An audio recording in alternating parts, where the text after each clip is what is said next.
So ayan, magandang umaga po. Harap natin si Nanay. Ano po pangalan niyo, Nay? Angelita po, ang tunay pangalan ko. Parang may ID ka. Patingin nga po.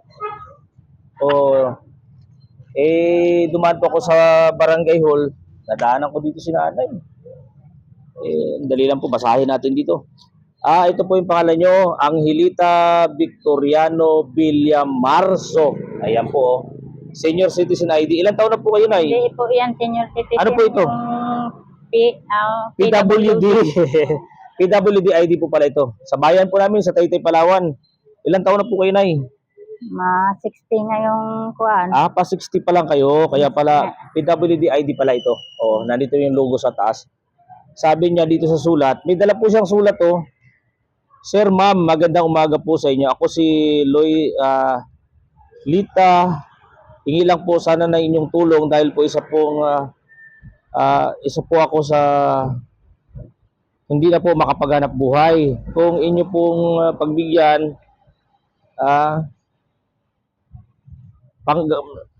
baka may maibigay na tayo maitulong sa kanya, gagamitin niyang pangpuhunan dahil po may maliit po akong tindahan.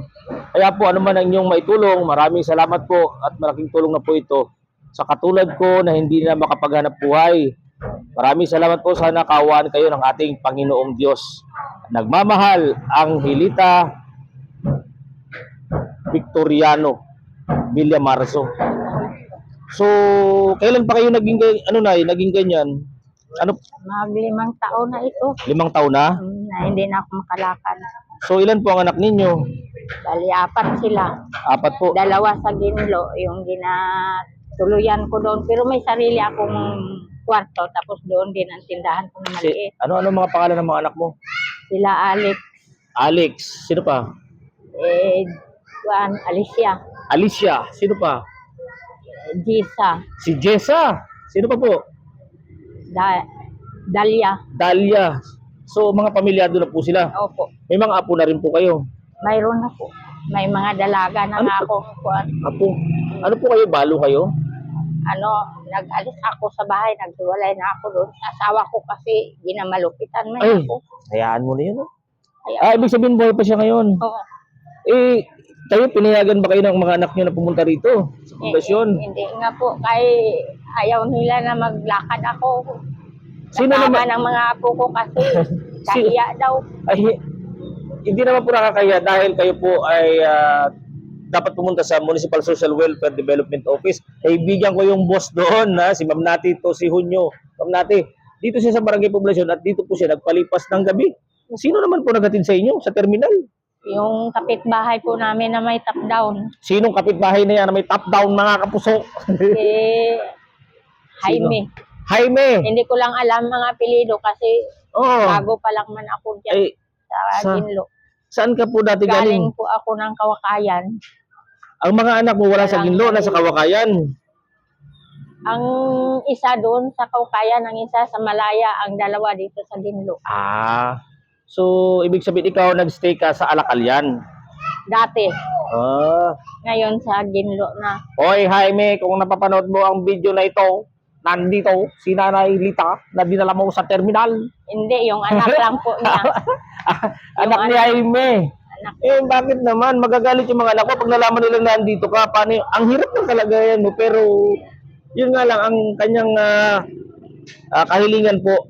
Mabigyan siya ng tulong para maging puhunan. Kaya lang po ang hirap. Ipahatid po kita sa Social Welfare Development Office. Kung hindi, samahan kita doon. Nakatanggap ka ba ng para sa person with disability? Di ba mayroon po kayong mga pension? Nakatanggap po kayo? Hindi pa po. Yung sa ganitong kalagayan ko.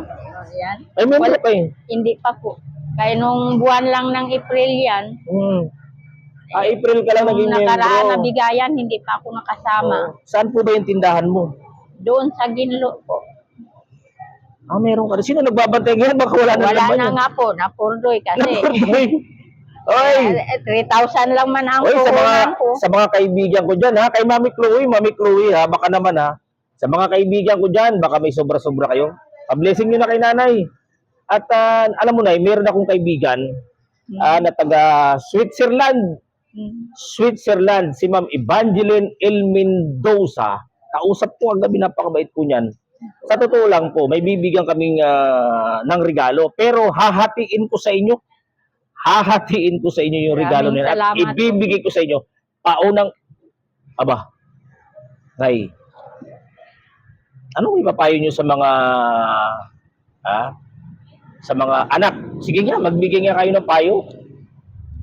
Mga anak, huwag lang kayo mag-alala sa akin. Di man ako mapahamak. Ingatan ko rin sarili ko. Kaya lang na, ang hirap, wala kang sidekick eh. O wala ka man lang katuwang. Ang hirap po lang, pero kumain ka na. Pinakain ka ba ng taga-barangay? Galing ang babait. Ano pong nagpakain sa'yo dito? Tanod? Tanod po. Alam mo na, sa lahat ng mababait na tanod sa buong Taytay, sa poblasyon, mababait, masisipag, malalahanin.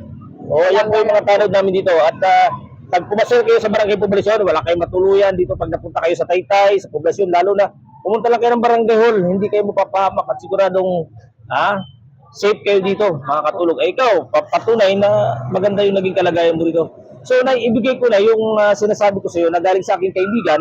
Hawakan mo yung ID mo, baka yan ay mabitbit ko. Yung kaibigan ko, galing po ito kay Ma'am Evangeline L. Mendoza. O, yan na yun, 2,000 na yun. Salamat Hawakan po. mo. Maraming salamat po. Ma'am Banji, sabi mo Ma'am Banji. Ma'am Banji, salamat po. Malaking tulong po ninyo ito sa akin. Maraming salamat po. Kawan kayo ng Panginoong Diyos. Yan po yung aking kaibigan, si Evangeline L. Mendoza. Sige nga, mababanggit mo nga.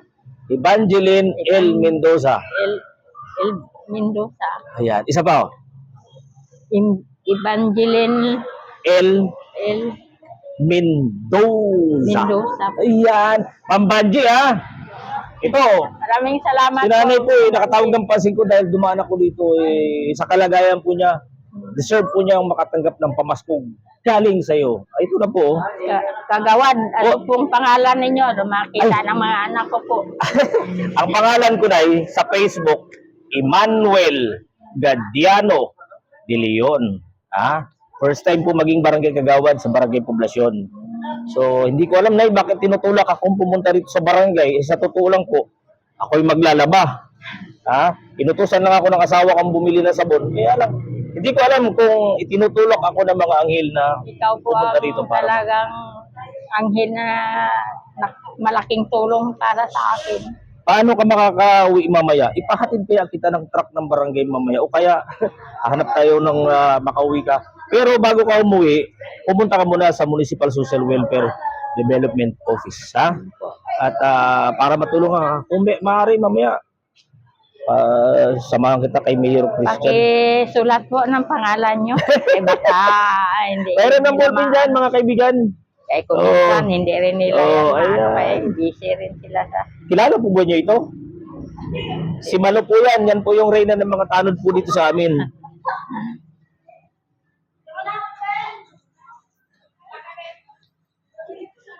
Gadiano. Kami po ay taga Nyoginlo din. Hindi ko lang natandaan yung yan kapitan. Ito po ang cellphone number ko. Ganda yan kayo. Yan. So, Nay at mag-iingat ka po. Sa inyo po yan. Ay, ballpen. Mag-iingat ka po sa kalagayan mo po. Alam po, ako po, ganito po ang katayuan ko. Pag sumasakit yung paa ko, minsan nahihirapan ako. Pero mas mahirap po ang kalagayan ninyo. Ako, may dati na akong arthritis. Tapos nagkasakit ako ng mahirap. Di pa ospital ko nila. Medyo sa mahina na ako magkain. Siguro nalumpo-lumpo na ako. Nung malakas-lakas na ako, practice ako ng lakad-lakad. Napasama din ang lakad ko kaya yung gamit ko nga saklay, nasabit siguro, umikot, nag-out balance ko, nabagsak ako. Kaya itong balakang ko, ito ang itong paa ko, hindi na ako makatayo. So, yan ay ipahatid kita sa MSWDO So, sana makauwi ka na mamaya, uwi ka na ba mamaya? Uwi na po ako kay baka kuhanin sila, maghanap sa akin nga. Bakit tinaguan mo lang talaga sila kahapon? May biglang salakyan, di para ko. Ang mahirap yun, pagalitan yung nagatid sa'yo. Mayroon man akong sulat doon na iniwan sa kanila. Sige. So, Nay ha, ingat ka ha. Sana marami pang mga kaibigan natin na tumulong kay Nanay Lita ha. Sa inyo pong lahat na mga nakapanood ng video na to, mahalin po natin ang ating pamilya, pahalagahan natin ang ating mga magulang, lalo't nabubuhay pa. Ako po, wala nang nanay, wala nang tatay. Kayo na mga anak, maswerte kayo, nandiyan pa yung nanay ninyo, kaya alagaan ninyo. Sa ating po lahat, Merry Christmas and Happy New Year. God bless us all. God bless, Nay.